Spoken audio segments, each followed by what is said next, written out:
राजेश कहाँ है? अरे ससुर जी, मुझे क्या पता। अरे पता होना चाहिए ना बहू, आज संडे है, संडे को घर से बाहर कौन जाता है? अरे ससुर जी, आपका बेटा तो बिजी रहता है, मेरे लिए टाइम ही कहाँ है उस पे। आज संडे था, मैंने कहा बेबी रुक जाओ, कहीं घूमने चलेंगे। लेकिन पता है उसने क्या बोला? बेबी मुझे ना काम है और फिर काम के बाद दोस्तों से मिलना है। मैंने तो रोकने की बहुत कोशिश की बट वो रुका ही नहीं। देखो बहू, पत्नी होने का धर्म निभाओ। अगर तुम अपने पति पे ब्रेक नहीं लगाओगी, उसे कंट्रोल में नहीं रखोगी, तो संडे को भी इसी तरह यार दोस्तों के साथ जाता रहेगा, घूमता रहेगा और तुम्हारी जिंदगी बर्बाद हो जाएगी। जिंदगी तो बर्बाद हो चुकी है ससुर जी। कहाँ रहते हैं वो घर में? अब घर में अकेली पड़ गई हूँ। अच्छा छोड़िए ससुर जी। अच्छा मैं ये कह रही थी, आइए आप और मैं बैठ के बातें करते हैं कुछ।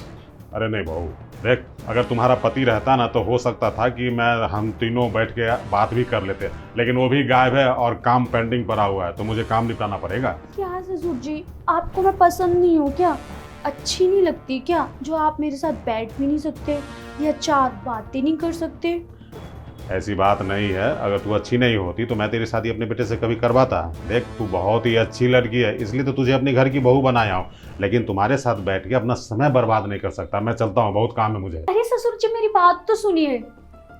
क्या यार, इस बुढ़े को लगता है कि मैं इससे बात करना चाहती हूँ, इसके साथ टाइम बिताना चाहती हूँ, लेकिन ऐसा कुछ भी नहीं है। मैं तो बस ये प्रॉपर्टी हड़पना चाहती हूँ, अपने नाम करवाना चाहती हूँ, फिर इसके बेटे को और इसको रास्ते से हटा दूंगी।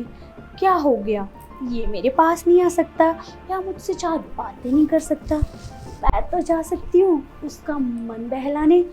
तो क्या करें, मुर्गी को जाल में फंसाते हैं और अच्छे से उसका खच खच खच करेंगे।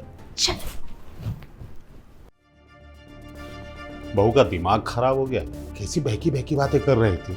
बोले थे राजेश यहाँ नहीं है तो उसकी अनुपस्थिति में मैं उसके बेडरूम में बैठ के बात करूँ। भला एक ससुर अपने बहू के बेडरूम में जाके अपने बहू से हंस हंस के बात करेगा, ये शोभा देता है? लेकिन इसमें भी बहू की कोई गलती नहीं, सारी गलती राजेश की है। अरे वो काम धंधा में इतना व्यस्त हो गया है कि घर की जिम्मेवारी से आंख मूंद लिया है और सारा फोकस उसका काम पे लगा रहता है। इस कारण तो बहू चाहती है कि मैं उसके साथ बैठूं। आज राजेश आएगा ना तो मैं उसको बहुत डांटूंगा, बोलूंगा बेटा काम धंधा ठीक है लेकिन अपनी पत्नी पे ध्यान दे, नहीं तो घर कैसे बसेगा। बहू की बात सुन के मेरा दिमाग खराब हो गया। अब जरा बिजनेस का हिसाब किताब देख लूँ यार, ये शुक्ला तो परेशान करके रखा है। ले जाता है माल और पेमेंट करने में उसको बहुत आनाकानी रहती है। शुक्ला जी क्या कर रहे हैं ससुर जी? अरे कुछ नहीं बहू, वो हिसाब किताब है ना बिजनेस का, वही सब देख रहा हूँ। अरे यार इसको छोड़िए ना, आपका बेटा कम है कि आप भी लगे रहते हैं इसमें। देखो मैं इसलिए लगा रहता हूँ कि उसका इस पे ध्यान नहीं है, बस इस कारण। अगर मैं भी इस पे ध्यान नहीं दूँ ना बहू तो अपना बिजनेस चौपट हो जाएगा। तो क्या हो गया, थोड़ा चौपट तो होने दो। आपका बेटा ध्यान तो दे रहा है, आप मुझ पे ध्यान दे दीजिए। मेरे कहने का मतलब है कि मुझसे बात करिए, घर में कोई है नहीं, अकेली हूँ, बोर हो जाती हूँ, काम भी नहीं है कुछ, क्या करूँ बताइए। देख बहू, धीरज रख, समय पे सब कुछ ठीक हो जाता है। और रही बात राजेश की, तो मैं उसे डांटूंगा, इसलिए डांटूंगा कि उसने तुम्हें दुखी कर दिया है। बताओ, 6 दिन काम में लगा रहता है, कम से कम एक दिन तो उसे अपने पत्नी के साथ बिताना चाहिए था, कहीं पिकनिक पे ले जाता, कहीं आउट स्टेशन ले जाता, लेकिन नहीं, तो खाली नोट छापने पे लगा है। अरे ससुर जी, उनको डांटने का कोई फायदा नहीं है, क्योंकि आपके बेटे का दिमाग तो चलता ही नहीं है। वो मेरी ना बात सुनते हैं ना मुझे समझते हैं। और मैं कुछ कहती हूँ कि बेबी आज ऑफिस मत जाओ, मूवी देखने चलते हैं, घूमने चलते हैं, तो पता है क्या बोलते हैं कि मुझे ना बहुत काम है, मीटिंग्स करनी है, दोस्तों से मिलना है। अब मेरे से ज़्यादा आपके बेटे के लिए उसके दोस्त हैं, तो मैं क्या करूँ। और मैं भी ना बोर हो गई हूँ, मैं तो सोचती हूँ चली जाऊँ मैं 2-3 महीने के लिए, तब आपके बेटे को समझ आएगा। अरे नहीं बहू, ऐसा जुल्म मत कर। अरे एक लड़की अपने ससुराल में ही अच्छी लगती है, शादी के बाद तुम्हारा मायके पे कोई जगह नहीं है, और तू मायके जाके रहेगी तो हमारी भी तो बदनामी होगी ना। देख, मतभेद है तुम दोनों में, ठीक है, लेकिन इसका मतलब ये थोड़ी है कि तुम यहाँ से चली जाओगी मायके। मैं तेरे पति को समझाऊंगा। आज के बाद तुम्हें शिकायत का कोई मौका नहीं मिलेगा, मेरा विश्वास करो। वैसे एक बात बोलूं, मेरे पति को ना समझाओगे ना तब भी चलेगा, बस एक बार आप समझ जाओ। मेरा मतलब है कि थोड़ा टाइम आप भी दे दिया करो। मैं भी घर में अकेली, आप भी घर में अकेले, ना आपसे बात करने वाला कोई, ना मेरे से बात करने वाला कोई। तो क्यों ना हम आपस में बात कर लेते हैं, थोड़ा टाइम स्पेंड करते हैं, क्या पता हमारे बीच कुछ हो जाए। वो क्या बोल रही है बेशरम की तरह? अरे अपनी एज और मेरी एज में देख कितना अंतर है। तू नन्ही मुन्नी गुड़िया सी और मैं बुजुर्ग इंसान हूँ। हमारे साथ ये सब जो करेगी वो शोभा देगा? ये सब अच्छी बात नहीं है। देख, आग, इश्क और मुश्क कभी छुपता नहीं है। अगर कुछ नाजायज संबंध स्थापित हो गया ना तो तेरा तो कुछ नहीं है, सारा दोष मेरे ऊपर ही आएगा। समाज वाले क्या बोलेंगे कि बुढ़ा तू ही अपनी बहू को बहका के उसके साथ गलत संबंध बनाया है। देख बहू, थोड़ा धीरज रख, ये सब करना उचित नहीं है। अरे ससुर जी, नन्ही मुन्नी गुड़िया से खेलोगे तभी तो आपको मज़ा आएगा, और जो मज़ा नन्ही मुन्नी गुड़िया में आता है वो बड़ी गुड़िया में कहाँ आता है। इसलिए मैं तो अभी भी आपको ऑफर कर रही हूँ, हटाओ ना उस अपने बेटे को। हम दोनों आपस में बिजी रहते हैं, क्या ही पता चलेगा। शाम को तो आता है, रात में सोता है, सुबह खाता है पीता है भाग जाता है, और आप भी घर में अकेले, मैं भी घर में अकेली। चाहे तो हम दोनों की केमिस्ट्री बहुत अच्छी जमेगी, अगर आप हाँ बोले तो। बहू, ये जो केमिस्ट्री और फिजिक्स का जो बात कर रही ना वो मैं समझ रहा हूँ, लेकिन अगर ये दोनों मेल कर जाएगा तो मुझे इस बात का डर है कि तू कल को किसी और को बता देगी तो मेरी हालत तो वही हो जाएगी ना, धोबी के गधे वाली। ना मैं घर का रहूँगा ना घाट का। अरे ससुर जी, कौन बताएगा आपके बेटे को या किसी और को? ना आप बताओगे ना मैं बताऊंगी, तो मान जाइए ना ससुर जी। एक बार जवानी तो देखिए, ना मन में लड्डू फूटे तो कहना। एकदम आपके टाइप की हो। मुझे पता है ससुर जी, आपका भी कभी कभी मन करता होगा, या फिर सोचते होगे कि एक बार बहू मिल जाए दबोच दूंगा।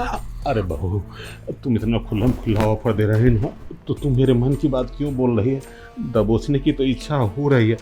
एक बात बताऊं तुम्हें, जब मैं तुम्हें अपने बेटे के लिए देखने गया था ना तो मैं सोच रहा था कि काश इतनी खूबसूरत लड़की मेरी होती, लेकिन अपने बारे में रिश्ता कैसे बात करता। मैं सोचा कि बेटे से ही शादी करवा देता हूँ, कम से कम तुम्हारे हुस्न का दीदार मेरे घर में तो होते रहेगा। लेकिन ऊपर से आज तूने खुल्लम खुल्ला ऑफर दे दिया, तो आज तो तुम्हारे हुस्न का दीदार करूँगा बहू। चलो अच्छी बात है कि आपको समझ आ गया, वरना ये तो हाथ से निकल जाती और आप दोनों बाप बेटे घर में अकेले रह जाते। लेकिन मुझे खुशी हो रही है कि आप मेरी बातों को समझ पाए। तो ससुर जी, टाइम मत काटो, क्योंकि अब मुझसे भी कंट्रोल नहीं हो रहा, और आपको देख के लग रहा है कि आपके मन में भी लड्डू फूट रहे हैं, तो उन लड्डू का चकनाचूर कर देते हैं। हाय हाय हाय बहू, आज तो तू आग लगा के ही छोड़ेगी। सुनना, आज हम दोनों का प्रथम मिलन होने जा रहा है, तो जरा अपने हुस्न का सही से दीदार तो करा दे। ठीक है, कर लीजिए। अरे ऐसे नहीं, जरा खड़ी हो जा मेरी डार्लिंग बहू। मैं तुम्हें ऊपर से नीचे बड़े गौर से देखना चाहता हूँ। ओह मेरे नॉटी ससुर जी, आपके लिए इतना तो मैं कर ही सकती हूँ ना। अरे आजा आजा। वाह वाह, क्या बात है, सचमुच तू लाजवाब है। और ऊपर से तेरी ये गोरे गोरे गाल, लाल लाल टमाटर। ससुर जी, आपने मुझे थप्पड़ क्यों मारा? थप्पड़ तो मुझे बहुत पहले मार देना चाहिए था, जब तू अपने फोन पे बात कर रही थी ना बॉयफ्रेंड से, तो मैंने सुन लिया था। अरे बेबी, टेंशन क्यों ले रहे हो? हमने जो प्लानिंग किया ना जरूर कामयाब होगी।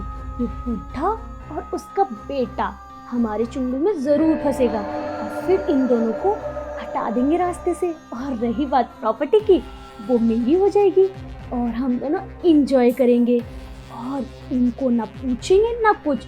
मैंने तो सोचा है इनकी वीडियो बना लूंगी, फिर इन्हें ब्लैकमेल करूंगी, जितना भी पैसा है प्रॉपर्टी सब अपने नाम करा के इन दोनों को बस अब रास्ते से ही हटाना है।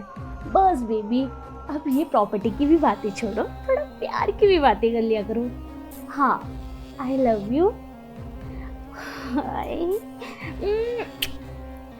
अब कब मिल रहे हो? कल? अच्छा ठीक है, सुनो, अब मैं कॉल रख रही हूँ, कहीं बुड्ढे ने सुन ली ना बातें, गड़बड़ हो जाएगी। ठीक है, मिलते हैं कल। बाय बीवी। अरे शर्म आनी चाहिए तुझे। तुझे कहाँ से उठा के कहाँ लाया, गरीब घर की बेटी को अपने घर की बहू बनाया। किस लिए? मुझे लगा कि तूने अपनी जिंदगी गरीबी में बिताई है, जब हमारे यहाँ आएगी तो एक एक तिनका तिनका जोड़ के अपने ससुराल को बहुत अच्छे से बसाएगी। लेकिन मुझे नहीं पता था कि बहू के रूप में मैंने नागिन को ले आया हूँ, जो अपने ही सुहाग को उजाड़ना चाहती है, वो भी बॉयफ्रेंड से मिलके। तुझे क्या लगता है मैंने ये करोड़ों का बिजनेस ऐसे ही एस्टेब्लिश कर लिया है? अरे तुम जैसी बेवकूफ भी अगर मुझे बेवकूफ बना के चली जाए तो लानत है इसी जिंदगी पे। तुम्हारी असलियत सामने आ गई है बहू, इसलिए तू चल निकल यहाँ से, निकल। ससुर जी मुझे माफ़ कर दीजिए, मैं बहक गई थी, मैं पैसों के लालच में आ गई थी। प्लीज़ मुझे माफ़ कर दीजिए, मैं आगे से ऐसी कोई गलती नहीं करूँगी और आपके बेटे को कभी हर्ट नहीं करूँगी। मुझे एक चांस दे दीजिए ससुर जी, मैं कहाँ जाऊँगी, मेरे घर वाले भी नहीं रखेंगे मुझे। प्लीज़ ससुर जी।